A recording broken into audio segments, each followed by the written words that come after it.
Lo llamaban la prisión S21, un lugar del que nadie salía con vida. Un simple instituto escolar en Phnom Penh, con aulas soleadas y patios, que alguna vez resonaron con las risas de los niños, transformado por el régimen de los Jemeres Rojos en la máquina de tortura más eficiente y despiadada de Camboya. Entre 1975 y 1979, sus paredes fueron testigos de un horror tan meticuloso que la muerte se convertía en el único desenlace posible, un destino casi anhelado tras días o semanas de sufrimiento indescriptible. Este no era un lugar de castigos públicos, sino de una crueldad administrativa y silenciosa, diseñada para extraer confesiones absurdas de crímenes nunca cometidos.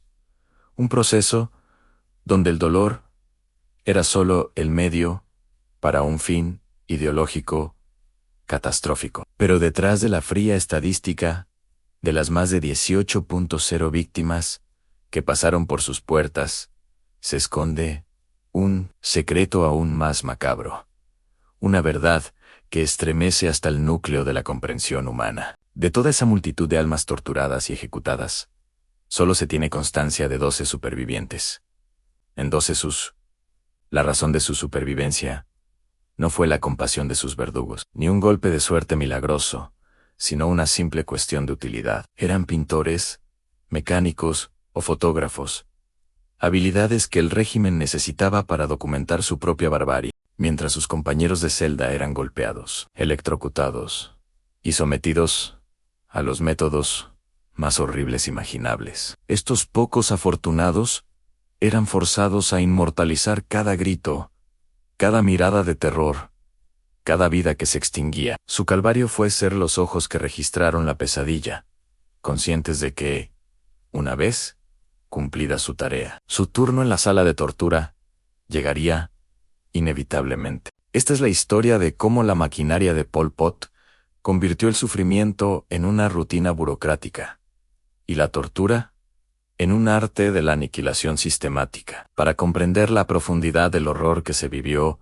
en lugares como la prisión S21, hay que remontarse al 17 de abril de 1975. En ese día, las tropas de los Khmers Rojos, lideradas por Pol Pot, entraban en Phnom Penh, poniendo fin a 5 años de guerra civil. La población, agotada por el conflicto, recibió inicialmente a los soldados de negro con esperanza, pero esa esperanza se convertiría en pesadilla en cuestión de horas. El régimen de la Kampuchea Democrática proclamaba el año cero. Su objetivo era una utopía agraria, una sociedad campesina pura, libre de la corrupción del capitalismo, la religión y la influencia occidental. Para lograrlo, había que purgar al país de todo aquello que consideraban impuro en intelectuales, profesionales, monjes, artistas y cualquier persona con educación o conexiones extranjeras. Las ciudades, símbolo de la decadencia,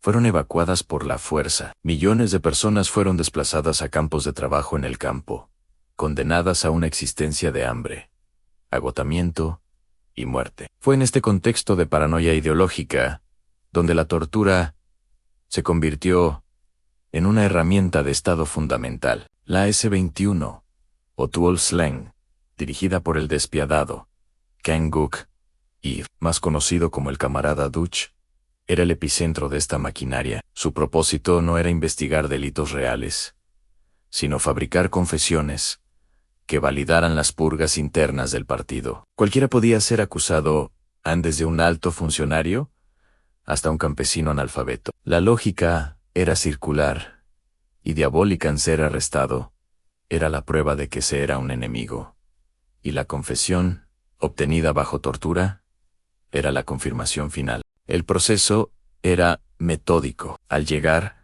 a cada prisionero se le fotografiaba, se le despojaba de toda posesión y se le encadenaba en una celda diminuta. La descripción de su delito era a menudo vaga: tener pensamientos burgueses, o ser un agente de la CIA, o el KGB. Acusaciones absurdas en un país aislado del mundo. Los métodos empleados para extraer estas confesiones ficticias eran una siniestra mezcla de crueldad física y psicológica. Las palizas eran constantes, administradas con látigos, varas de bambú o las culatas de los fusiles. Pero esto era solo el calentamiento. Uno de los métodos más temidos era la electrocución. Los interrogadores utilizaban generadores de campo adaptados para aplicar descargas eléctricas en las partes más sensibles del cuerpo, en orejas, dedos,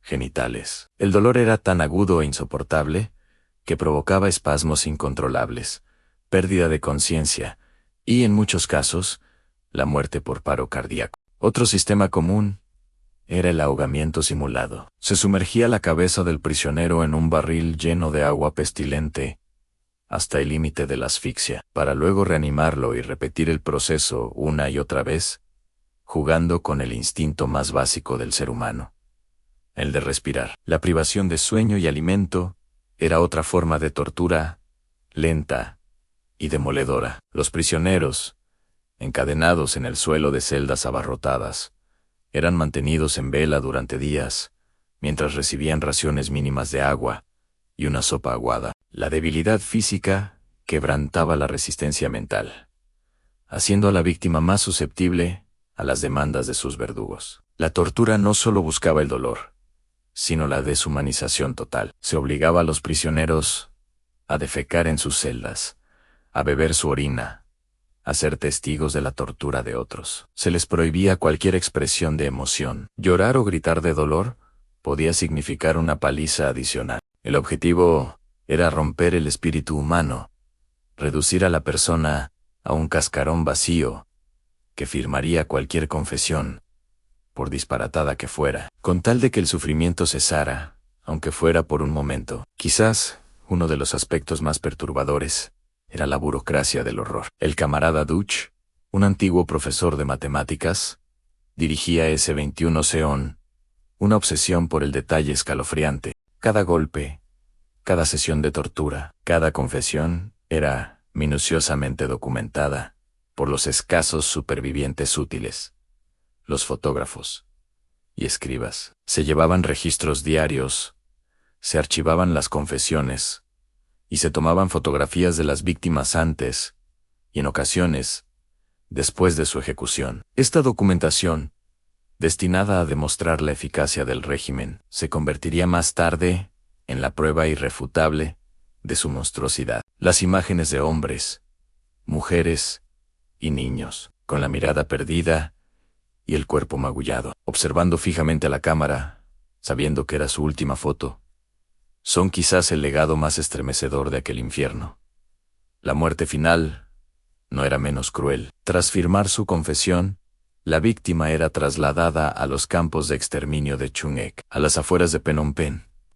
Allí, para ahorrar balas, eran golpeados hasta la muerte con herramientas agrícolas, azadas y mazos. El sonido del motor de un camión, acercándose por la noche, era el anuncio de que un nuevo lote de condenados comenzaba su último viaje. Si estas descripciones te estremecen y quieres descubrir más historias tan impactantes como esta que exploran los límites del sufrimiento humano a lo largo de la historia, suscríbete y acompáñanos en este viaje al lado más oscuro de la historia, porque el relato de S21N o es solo una sucesión de actos brutales. Es la prueba de cómo una ideología fanática puede pervertir la razón y convertir la tortura en un procedimiento administrativo. Cada grito ahogado en sus celdas, cada confesión falsa, firmada con mano temblorosa, era una pieza más en el engranaje de un Estado que se devoraba a sí mismo, un recordatorio eterno de que el horror, cuando se sistematiza, alcanza una dimensión que sobrepasa cualquier comprensión. Y es en esta reflexión, en el contraste entre la frialdad de los verdugos y la agonía de las víctimas, donde reside la verdad más profunda y aterradora de este capítulo sombrío de la humanidad, una verdad que nos prepara para la inquietante pregunta final.